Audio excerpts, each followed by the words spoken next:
Hello viewers, welcome to the video lecture series on machine learning. Today's topic of discussion is on data. The heading here I have written understanding data. So under this heading I shall be discussing elements of big data, types of data. So let me first start with elements of big data. Elements of big data is the first one. Before that you just see here what is data, a set of observations or measurements that are used to train a machine learning model.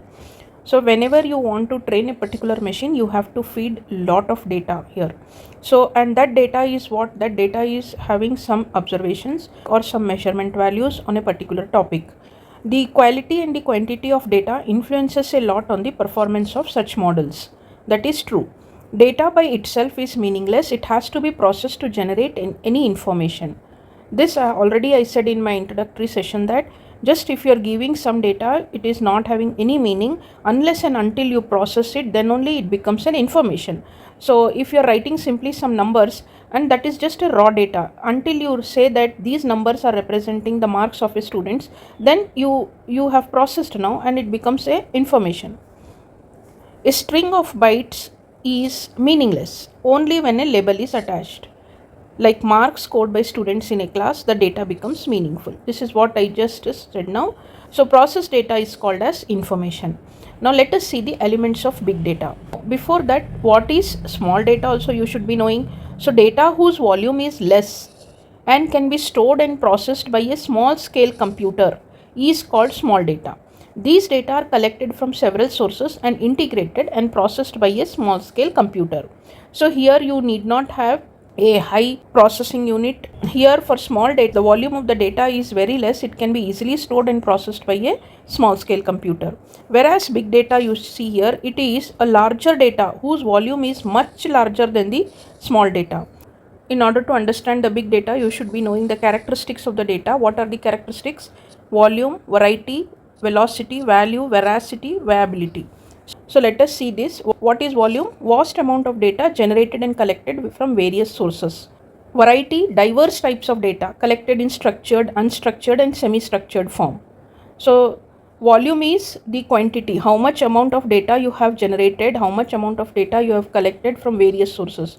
Whereas variety is what? Different types of data, whether it is in structured form or unstructured form or semi-structured form.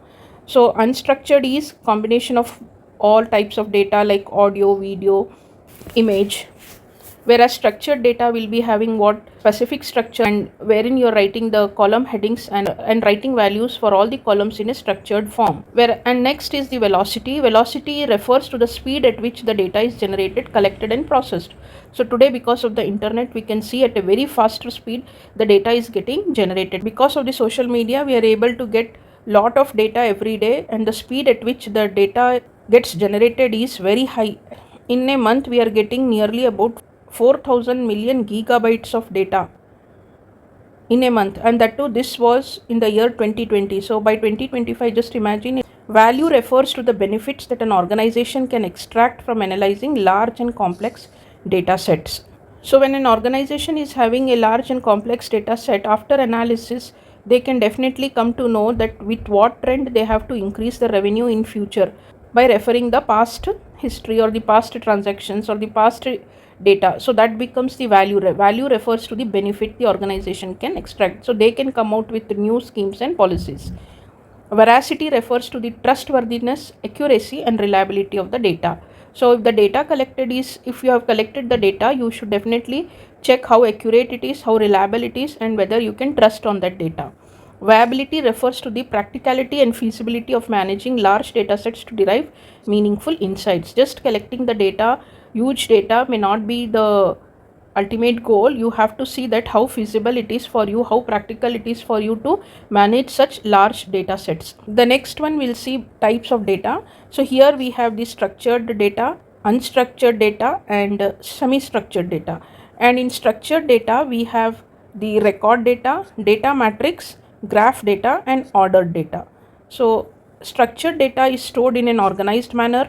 It is in the form of a table in the database. Retrieval in organized manner using tools like SQL. Yes, this is very true. If you are having a proper structure wherein you are writing all the values, all the data that is collected in a form of a table, then retrieval also becomes easier for you. You can make use of the tools like SQL. Here I have given one example here. The table is there, A, B, C, D are the column headings. So rows are called as entities, or you can call it as cases, or you can call it as records, whereas columns are called as attributes, features or labels in the table. For record data, you can always say it is a data set, or a data set is a collection of objects, and each object has a set of measurements that can be arranged in the form of a matrix. Next type of structured data is data matrix. It consists of all numeric attributes, and you can apply all the standard matrix operations on that particular data. Addition of matrices, multiplication, subtraction of matrices, you can apply on that data set. Graph data is the third type in the structured data. It involves relationships among the objects. A web page can refer another web page. It can be modeled as a graph. So graph data, you can model it as a graph only. So graph will have what? Vertices and edges. Here for example, the vertices may refer a web page and the edges will refer the links. Normally when you open a web page, you see one more link, and when you click to that link, it will take you to another web page. So one web page is taking you to another web page through a link. So that type of data, wherein one data takes you to another data, that type of data can be modeled as a graph, and the vertices can be called as web pages in this example, and the links can be called as edges of the graph. We have the ordered data here, the fourth type in the structured data, and once again in the ordered data we have the temporal data and sequence data. Temporal data are the attributes. They are associated with time, so it is like time series data. Anything pertaining with respect to the time, that is the importance of the data with respect to the time, becomes what? The temporal data. Like weather data, so at what time, at a particular day or time, so and so is the weather condition. At a particular day and time, so and so is the stock market prices. That is, here the data changes over time. So that type of data is called as temporal data. And we have the sequence data. This data has a sequence of words or letters. So in this, the sequence is important here. Whatever word is there, you have to have those words, you have to have letters in those words in the same sequence. For example, DNA data is a sequence of 4 characters, and the characters in the sequence will be A, T, G, C.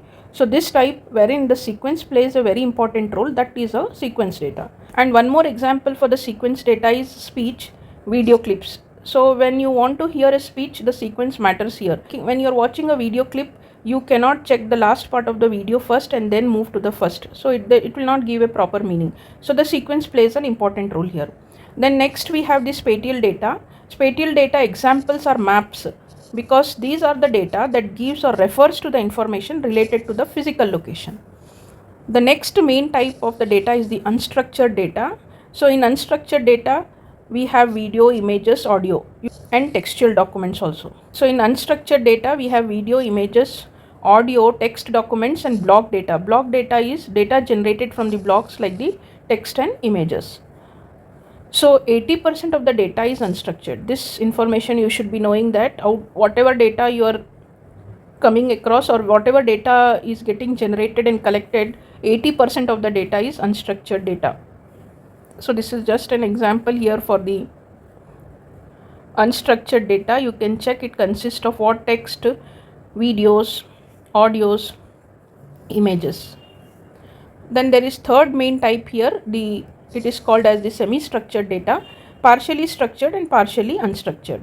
And here we have the examples: XML, JSON data, RSS feeds and hierarchical data. So it is partially structured and partially unstructured. These are the different topics that I have discussed in this session. Hope you find it useful. Please like, share and subscribe to my channel. Thank you. Bye bye and take care.